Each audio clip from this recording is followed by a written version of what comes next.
Muchas gracias por estar nuevamente con nosotros en una nueva edición de Conexión Vital, un programa de prevención y educación en salud.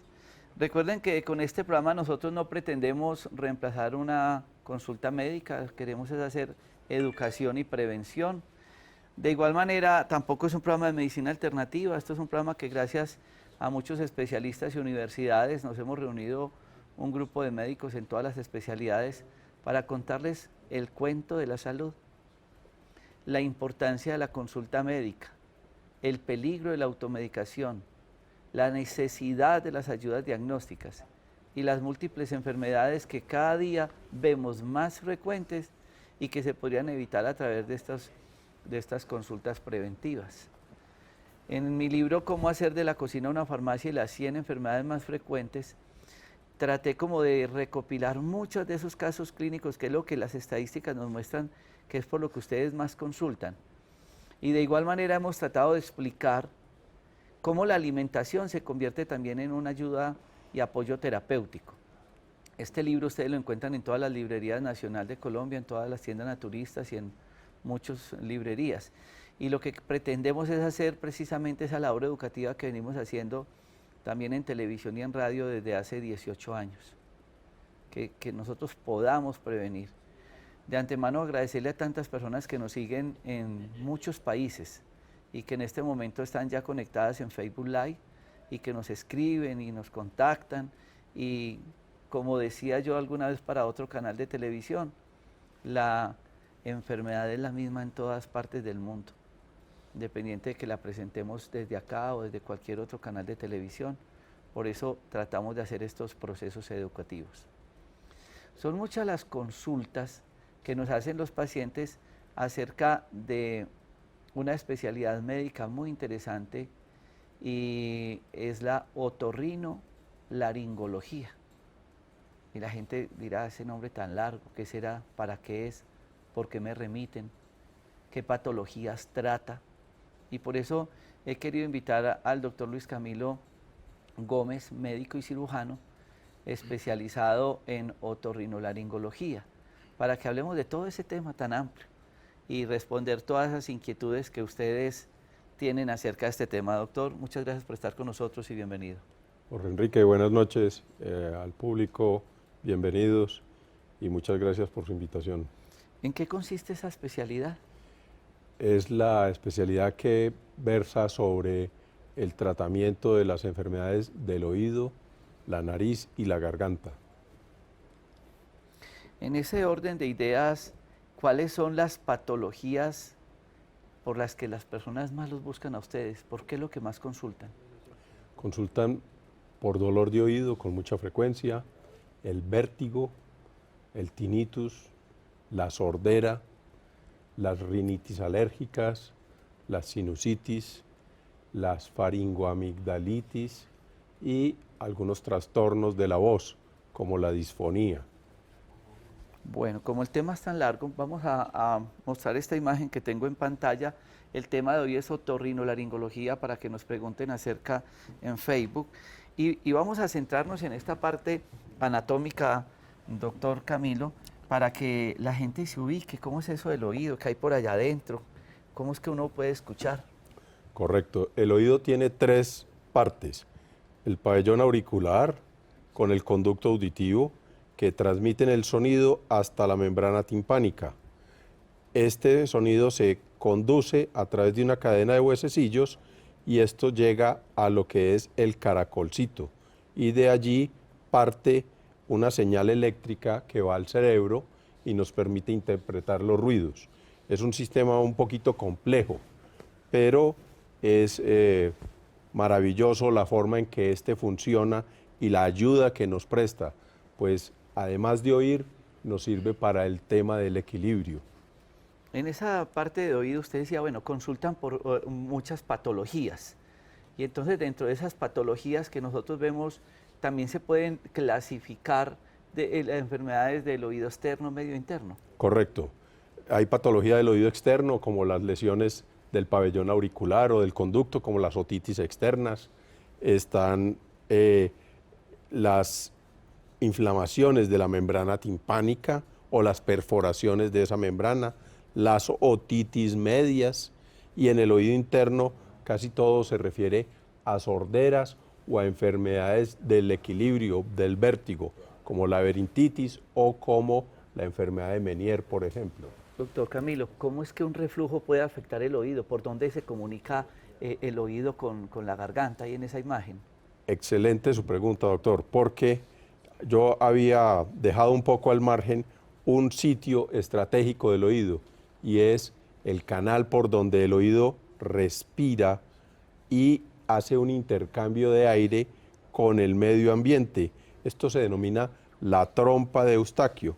Esa trompa de Eustaquio le permite a ese oído intercambiar presiones, digamos, cuando estamos en un viaje y evitar molestias dolorosas o sensación de oído tapado. Cuando no funciona bien, esto entra en desequilibrio y le produce mucho malestar a la persona. Entonces, muchas veces creemos que el oído es el oído, pero es que el oído es, hay que analizar el sistema gastrointestinal, la misma alimentación, reflujos, es un contexto muy grande.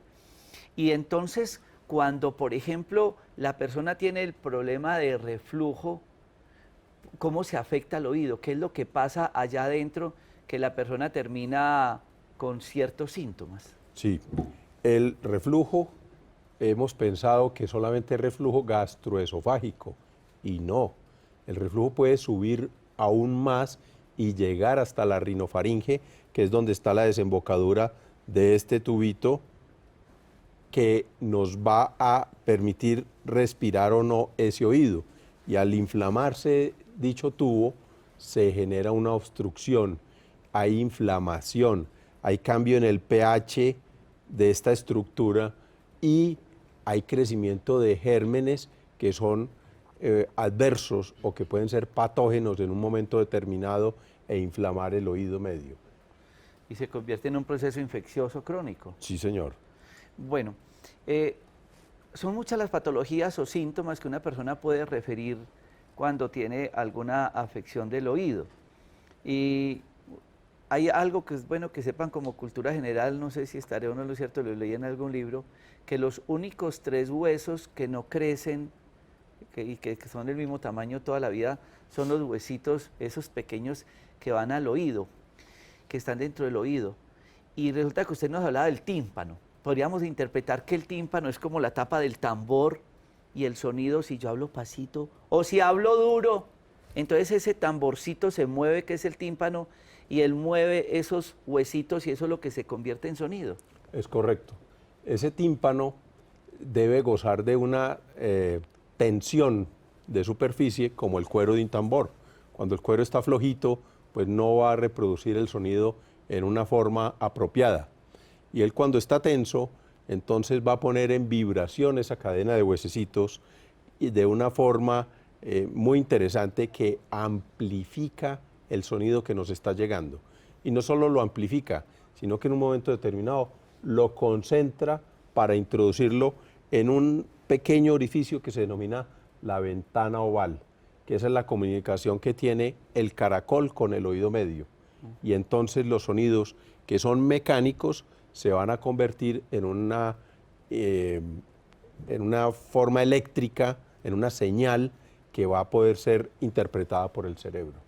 Bueno, eso es un preámbulo de una cosa tan interesante. El cuerpo realmente es algo perfecto y realiza millones de funciones fisiológicas por segundo, y el interpretar y el entender la audición es algo maravilloso que estaremos ampliando después de este corte comerciales. Ya regresamos.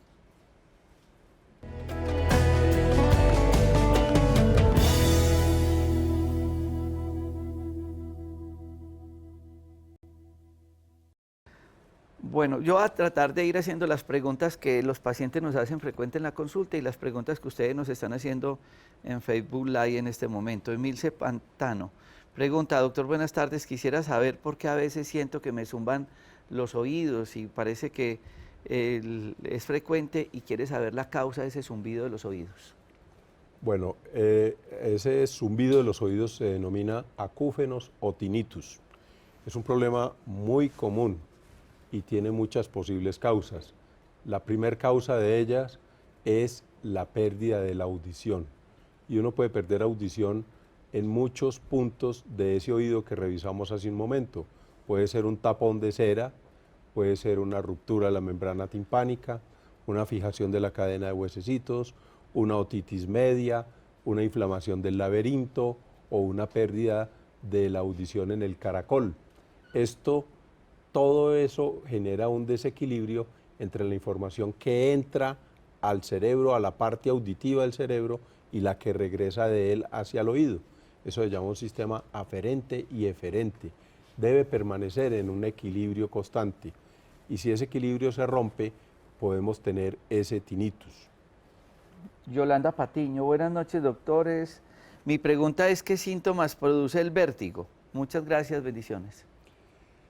El vértigo es una enfermedad también muy común, que se asocia a una sensación de vaído o de que uno fuera a caer, pero más comúnmente se asocia con una sensación de giro, de que el cuerpo está girando o los objetos giran alrededor del cuerpo, y se puede acompañar de otras molestias como náuseas, vómito, sudoración, palidez, sensación de que uno va a perder el sentido o que se va a caer, y en algunos casos se puede acompañar de molestias dentro del oído, como sensación de plenitud óptica o sensación de oído lleno, tapado, grande, abombado, o pérdida temporal o permanente de la audición.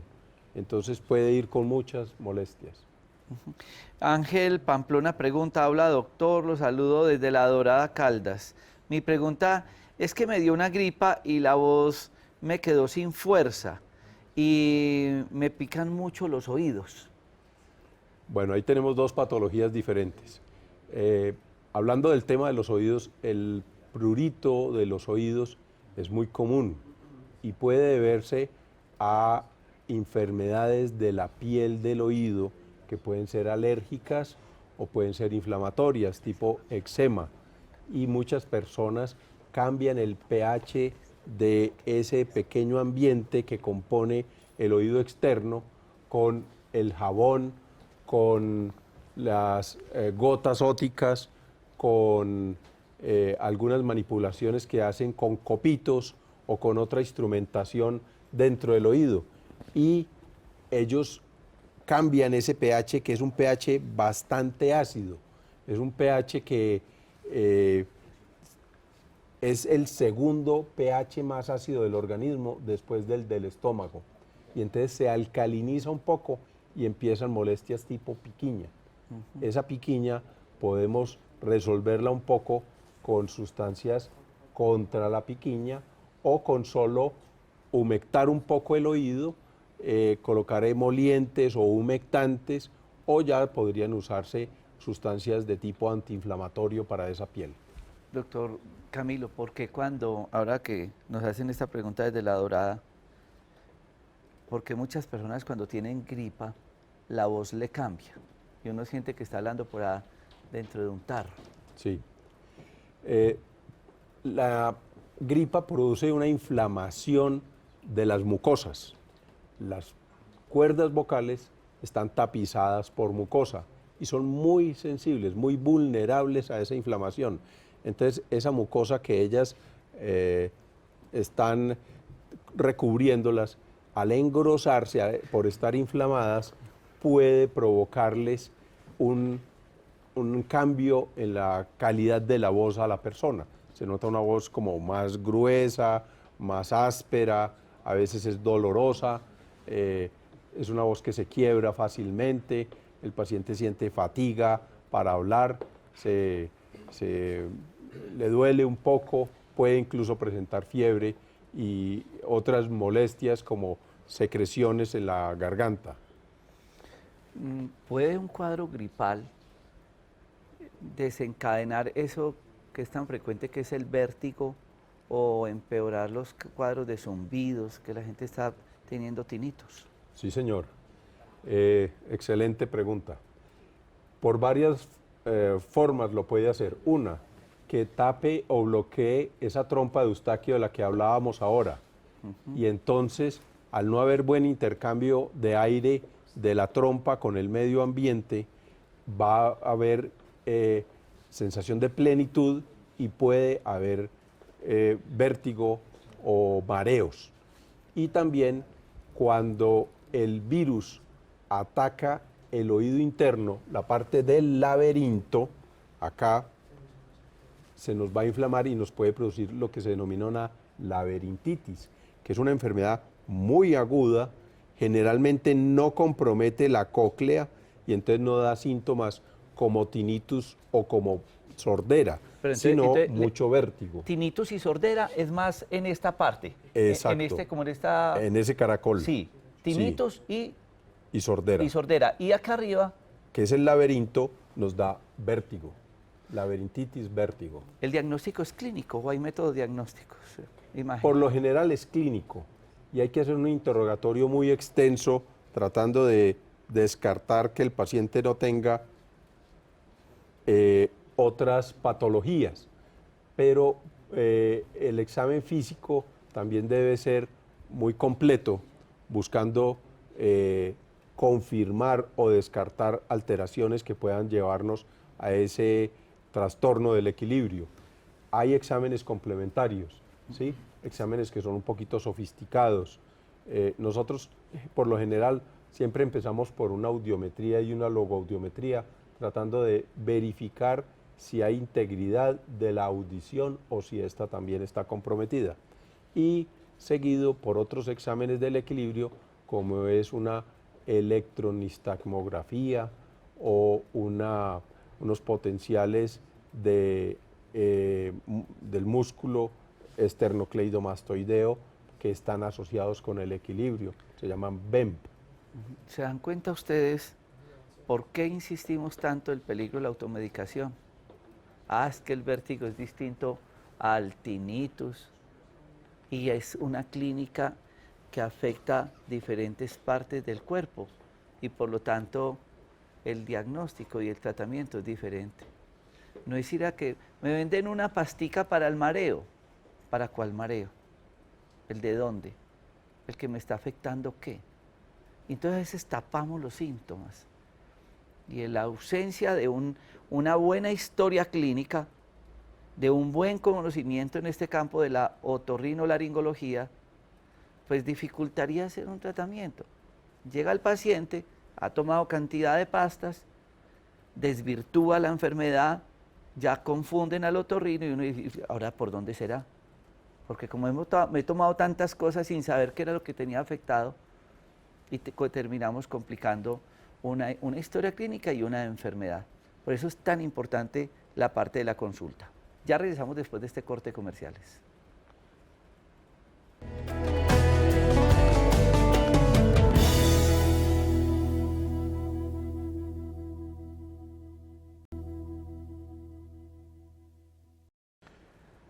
Jorge Enrique, me parece muy importante la intervención que hiciste ahorita. La automedicación es tremenda en esto, es, por decirlo así, nefasta. Muchos pacientes retrasan su compensación del vértigo basados en una formulación inapropiada, muchas veces autoformulación, o van a el doctor Google a consultar una enfermedad sin saber todos los síntomas ni los hallazgos al examen físico y creen que con 2 comentarios tienen un diagnóstico certero y que con base en eso se pueden hacer un autotratamiento, tratamiento que puede empeorar las condiciones del paciente en una forma muy mala y después recuperarlo de ese estado a veces no es tan sencillo. Un ejemplo de esto muy común es el Dramamine que emplean para el vértigo o para el mareo.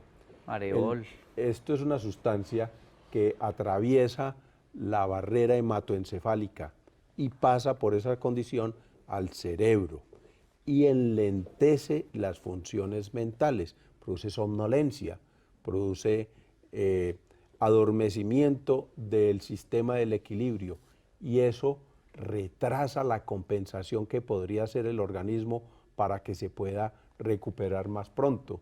Entonces, de pronto no es una buena idea la automedicación. Vanessa Villarreal, No, y otro problema de automedicación, que si están de malas y eso se acompaña de fiebre, lo primero que le mandan es el famoso matrimonio, que es un antibiótico, un antipirético y un analgésico. Y claro, eso puede que le mejore el síntoma, pero la enfermedad no. Y el problema no es tratar el síntoma, el tema es interpretar qué está pasando allá adentro para tratar la enfermedad y no quitar un síntoma. Porque si es de tratar síntomas, pues eso a uno le venden un libro que se llama Vademecum y ahí está todo. Hipertensión, ahí aparecen 50 cosas. Diabetes, otras. Y cualquiera con un Vademecum formula, pero no es formular, es interpretar. Vanessa Villarreal, doctor, buenas noches. Sufro de vértigo paroxístico benigno. ¿Cómo se cura? Esta es una modalidad muy común del vértigo, posiblemente la más común de todas, en donde dentro del oído, en ese laberinto, existe unas piedritas muy pequeñas que al hacer movimientos en un sentido o en otro, el cuerpo o la sola cabeza, esas piedritas van a ser un poco movilizadas a través de unas cilias, que son unos pelitos, pero por alguna razón que no tenemos muy clara, las piedritas se desprenden y al desprenderse empiezan a viajar en la corriente dentro de ese laberinto y estimulan unos centros especiales del equilibrio. Esos centros se llaman las máculas y esas máculas se afectan por las piedrecitas y aumentan la sensación de vértigo. Entonces el tratamiento actual para el vértigo posicional paroxístico, además de hacer un muy buen diagnóstico, se hace con terapia de rehabilitación vestibular. Esa terapia debe ser hecha por una persona con un entrenamiento especial que le va a, con base en unas maniobras especiales, a sacar de ese laberinto las piedritas que se soltaron para que no vuelvan a estimular esas máculas y dejen de molestar al paciente.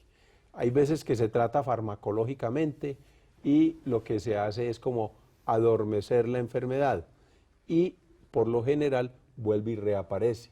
El nombre de la enfermedad lo dice, es paroxística, es una enfermedad que va y viene, va y viene.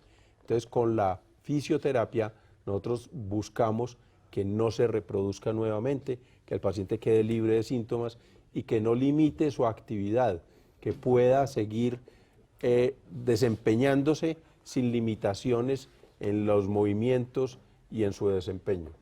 Necesitamos la imagen de pronto, porque tengo otra pregunta de Amparo Hurtado, dice, doctor, a mí me rascan demasiado los oídos, a veces me lastimo de tanto rascarme. ¿Cuál podría ser esas causas? Bueno, tenemos que con una alta frecuencia las personas se empiezan a rascar y se rascan con cualquier objeto. Introducen aquí lapiceros, pinzas para el cabello, las llaves, pero el objeto más común que emplean son los copitos. Esta es una piel que es inelástica, no es muy flexible y se lastima con esa instrumentación. Se puede lacerar o se puede fisurar esa pielecita y al fisurarse empieza como a llorar aguasangre que rápidamente se infecta y se inflama. Entonces lo primero es tratar de que el paciente no se instrumente el oído y con las sustancias que estábamos hablando anteriormente, como sustancias antipruriginosas o emolientes o humectantes para ese oído, nosotros logramos desinflamar esa piel para que no vuelva a molestar por lo menos durante un tiempo, porque hay enfermedades que no se van a curar tan fácil, como los eczemas, las dermatitis, que tienen que ver con otros problemas, lo que consume el paciente, lo que está alimentándose, que le van a empeorar o le van a agravar esas condiciones de la piel. Doctor Camilo, yo voy a tomar esta imagen, voy a cambiar de marcador y yo le hago esta pregunta. Cuando se inflama mucho el oído, esto se puede inflamar tanto que se cierre esto. ¿Qué puede pasar si este conducto, que uno a veces hace la otoscopia para mirar a la persona y uno ve esto cerrado? ¿Qué pasa con esto, la ventilación? ¿Qué patología se puede desencadenar? Es correcto. Esto se inflama por las otitis externas. Y esas otitis externas nos van a generar ese tipo de inflamación. Y una otitis externa puede ser producida por el mismo paciente instrumentándose con los copitos o con los cuerpos extraños. Y si se tapa ahí ese conducto externo, ¿qué pasa adentro?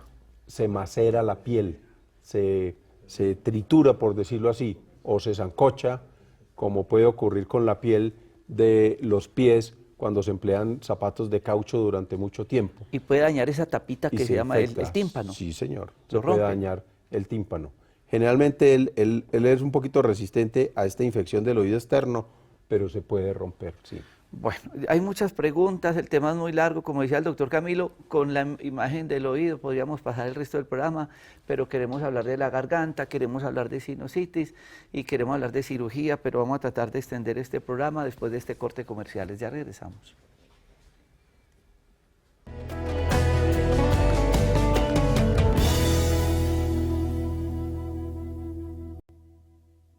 Bueno, continuamos con pregunta Marlene Vargas.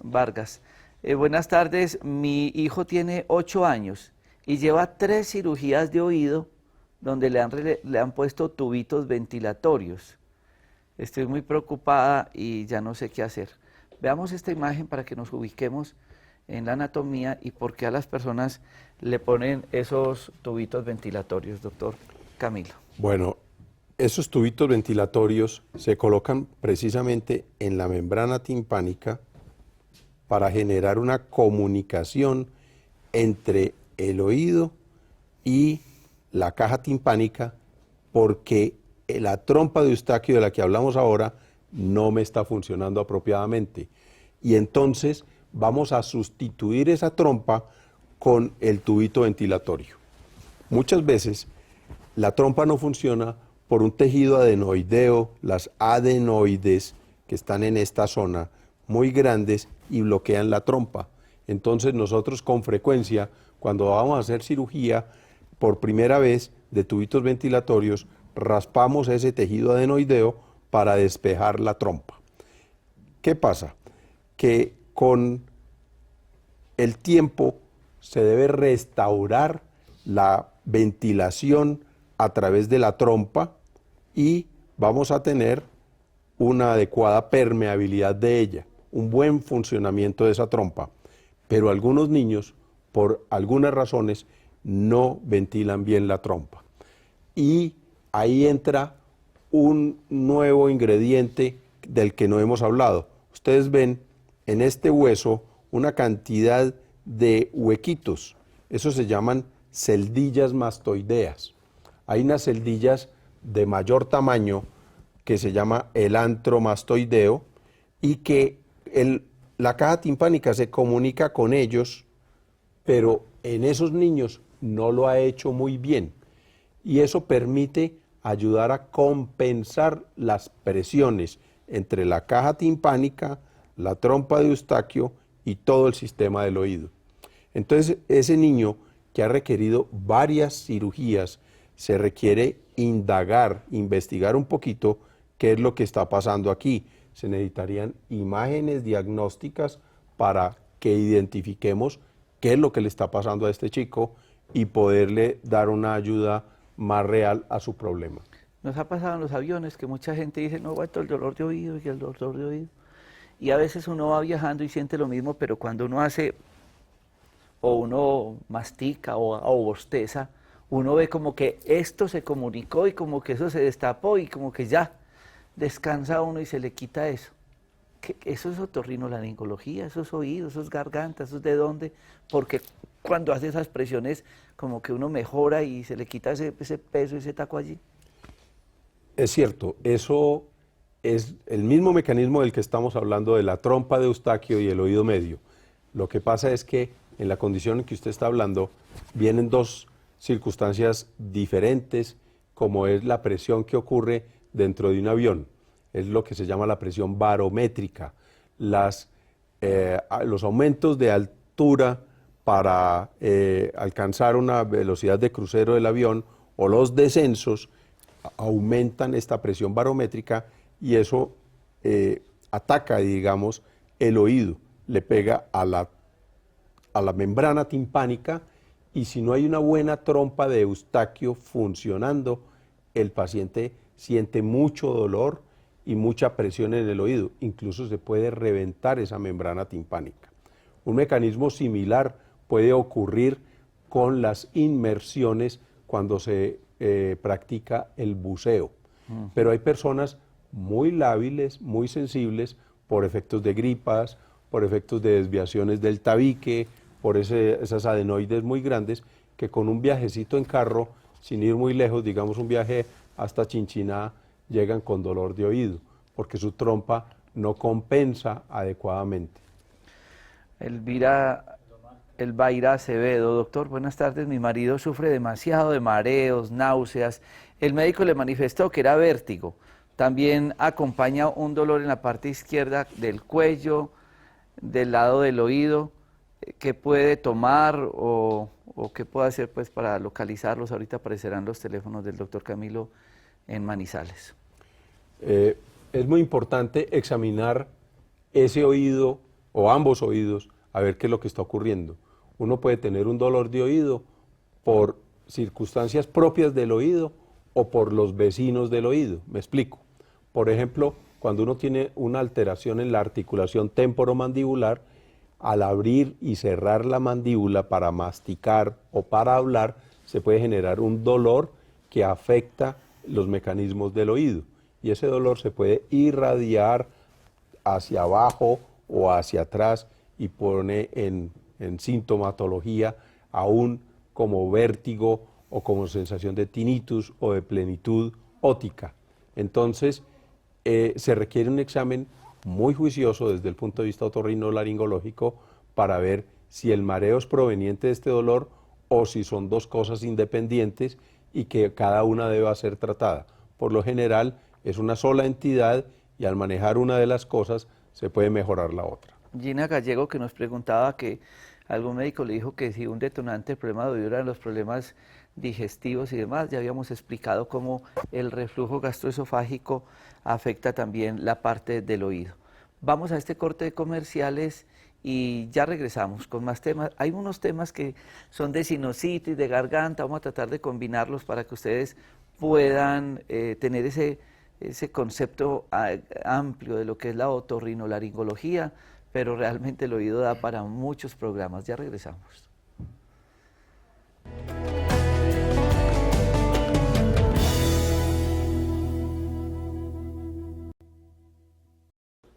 Quiero que entremos con esta imagen, vamos a tratar de acelerar un poco y redondear unos temas para que podamos resolver unas preguntas. Esto que vemos en la pantalla, ¿qué es, doctor Camilo Gómez? Esta es una imagen desde arriba de lo que es la laringe. Ustedes pueden apreciar aquí como en un color amarillo lo que se llama la epiglotis y en color blanco las cuerdas vocales. Hacia adentro de las cuerdas vocales sería la tráquea. Ahora sí. Entonces, aquí podemos pintar lo que se llaman los aritenoides, que son los que se van a mover para permitir que estas cuerdas se cierren como están en este diagrama. Aquí están abiertas para respirar y aquí están cerradas para hablar. Le envía un mensaje doña Gladys Chavarrio. Bendiciones, doctor Rojas, Camilo, que Dios lo siga colmando de bendiciones y sabiduría y cada día aprendiendo y conciencia del cuidado de nuestra salud. A mí me da mucha alegría cuando la gente reconoce el trabajo que vienen los médicos a hacer a estos programas y hacer educación. Ahorita hablábamos de la disfonía y muchas personas dicen, es que pierdo la voz por muchas causas. Esta patología que es tan frecuente, ¿con qué sistemas y con qué otras patologías se puede relacionar? Con la enfermedad que estábamos mencionando ahora, el reflujo gastrolaríngeo. Es decir, que afecta garganta y afecta oído. Sí, señor. Y puede incluso afectar senos paranasales. ¿Y senos paranasales? Sí, señor.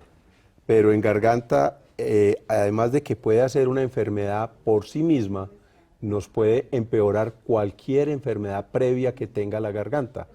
Si uno tiene, por ejemplo, unos nódulos incipientes que apenas estén empezando por un mal uso de la voz y tiene un reflujo gastroesofágico, ese reflujo le va a inflamar los nódulos y entonces se va perpetuando la enfermedad y el paciente no mejora a pesar de asistir a unas terapias porque el reflujo impide esa desinflamación que se debería dar en una forma más correcta.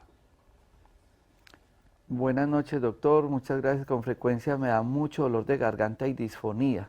¿Qué debo hacer? Yo creo que es importantísimo una consulta con el médico. Puede empezar con el médico general que le haga una exploración de las estructuras de la garganta y un buen interrogatorio para ver qué puede estar ocurriendo. Hay varios factores, por ejemplo, los respiradores bucales, los que tienen la nariz tapada y siempre están respirando por boca. Ese aire que entra por boca les reseca la faringe y esa faringe al perder humedad no funciona muy bien y se siente inflamada. Y si además se infecta por un virus que haya en el ambiente, por cualquier otra cosa, pues esa irritación comienza a doler y comienza a molestar mucho más. Panchemos esta imagen, por favor. Vamos a tratar de abarcar todo lo que es la otorrinolaringología. Otorrino, laringo, tratado, logía. Y vemos esta imagen que vemos en pantalla. Esta imagen nos muestra el tabique de la nariz, los cornetes y aquí están los senos paranasales. Estos son los senos maxilares, aquí tenemos celdas etmoidales y los senos frontales, ¿sí? Tenemos una gran cantidad de senos paranasales que sirven para amortizar el aire, para calentarlo, para humidificarlo y para filtrarlo. Y además tienen otras funciones menores como ser unos resonadores de la voz. Por eso la gripa, la persona habla así como gangosa y no puede tener la misma voz. Exacto, sí. La voz se llena de secreción eso. Se llena de secreciones. Una persona normal, sin sinusitis, sin inflamación, puede producir entre 1 y 1,5 litros de secreciones al día. Cuando está inflamado, puede producir el doble. Y ese moco, si los orificios de drenaje, como son este y este de aquí, se nos tapan, ese moco se va a acumular y va a empezar a doler y a producir otras molestias. Doctor Doris Báenz, doctor, felicitaciones por su programa. Doctor, a mí me molesta la rinitis y se convierte en sinusitis. Estoy expulsando secreción verde y fea y huele muy mal. Siento también que he perdido la audición. ¿Qué me aconseja? Sí, como estamos hablando, la inflamación aquí me puede producir obstrucción de esa trompa de Eustaquio de la que estábamos hablando hace un momento y se va a sentir su oído tapado, oído lleno, oído como molesto. Pero estos senos pueden empezar a doler por presión que ejerce el moco. En el techo de este seno tenemos en este punto un nervio que se llama el nervio infraorbitario, que es el que va a dar la sensibilidad de los dientes y se inflama en la sinusitis y produce un dolor facial y molestias en los dientes en algunas personas. Entonces sí puede doler también. Bueno, vamos explicando eso. Yo le busco una imagen que yo quiero que las personas la tengan muy presente, que es muy frecuente. Y usted hablaba ahora, ponchemos esta imagen, por favor. Usted hablaba de la respiración bucal y hablaba de ciertas partes anatómicas, adenoides, amígdalas. ¿Qué es y por qué afecta al oído y afecta todo ese campo de la otorrinolaringología? Correcto. Aquí tenemos en la imagen... Sí, van viendo la imagen, yo la pongo para que la persona la pueda rayar. Más rosada en la parte más posterior de la nariz, que es el tejido adenoideo. Este tejido adenoideo es el que en los niños tiene un mayor crecimiento y lo tiene para producir defensas y reconocer los antígenos que nosotros empezamos a entrar en contacto con ellos a través de la respiración. Esas adenoides deben disminuir con el paso de los años, más o menos a los 8 o 10 años, ya deben ser muy pequeñas y no producir molestias, pero en algunas personas alérgicas pueden seguir grandes.